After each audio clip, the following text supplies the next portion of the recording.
Chairman.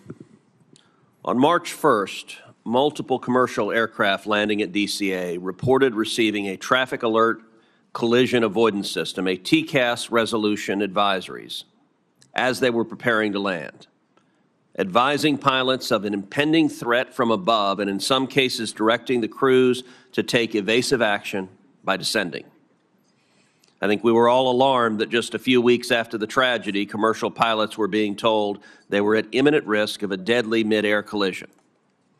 It's now come to my attention that these warnings were caused by the Secret Service and the U.S. Navy improperly testing counter-drone technology at DCA.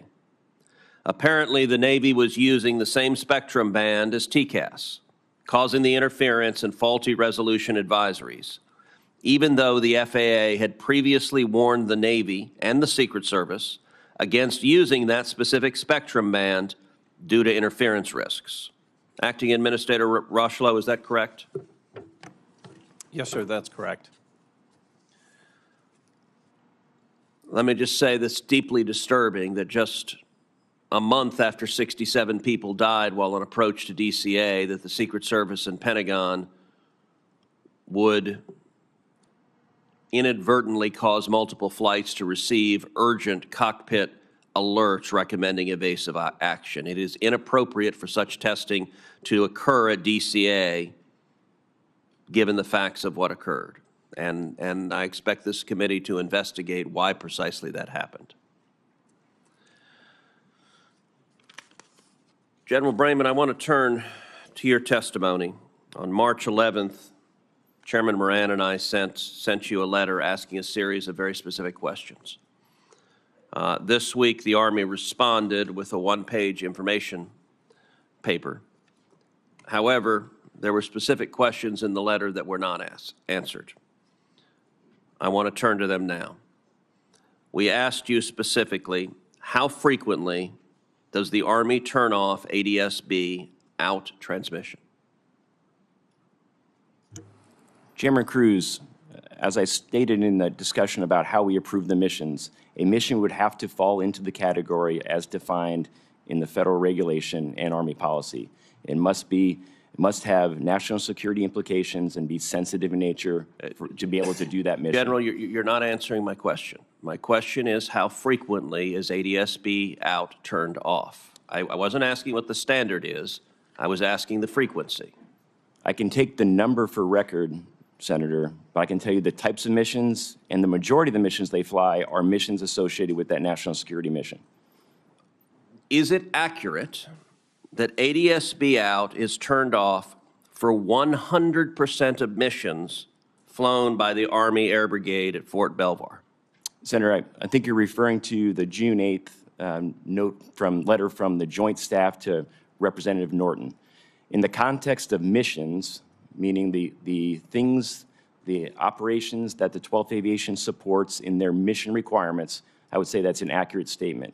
I would not say that's an accurate statement of 100% of the flights being flown by that organization.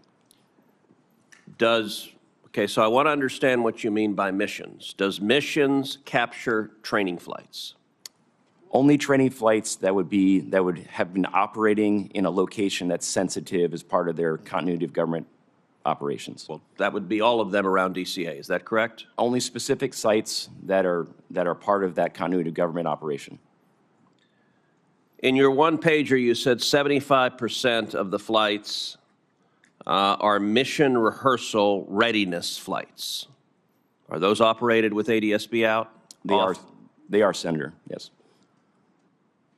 So right now, today, the Army is flying helicopters in and around DCA Airport with ADS-B out turned off. Is that correct? When conducting their NORTHCOM directed mission, that is correct. I have to say I find that shocking and deeply unacceptable. And I want to encourage the Army right now to revisit that policy and to revisit that policy today. And I can tell you, if the Army chooses not to, I have a high level of confidence that Congress will pass legislation mandating that you revisit the policy.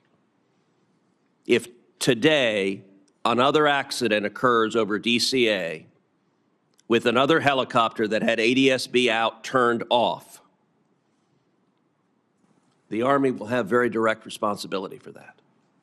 And I am at a loss to come up with any justification for risking the lives of the traveling public with that decision. You can't change the decisions made yesterday, but you can change decisions made forward. Now, it's my understanding the Army has a memo, August 9th, 2024, entitled ADSB Out Off Operations in the National Airspace. My staff requested that memo from you, and my understanding is your team declined to provide it. That is also unacceptable. I want to ask you at this hearing, will you commit to providing that memo to this committee? Senator, I'll commit to reviewing the information and getting what we can to you. Absolutely. That answer needs to be a yes, that you will provide that memo to this committee. Senator, we'll review that and we'll look at the ability to give it to the committee. Absolutely. If it is not provided to this committee within 24 hours, I am confident that you will have a senior commanding officer give you a direct order to provide that that memo to this committee. And I just want to underscore, there's no reason the Army has to wait for the conclusion of the NTSB report to revisit your policy on ADSB out. You can do so right now. And I got to tell you, I spent this morning looking in the eyes of family members who lost family members. I don't know how I would do it tomorrow to another room of family members who lost loved ones because yet another helicopter was flying with ADSB out. And so I cannot urge you more strongly, change that policy right now. Thanks for watching. Make sure to subscribe to our YouTube channel and watch more videos from News Channel 20.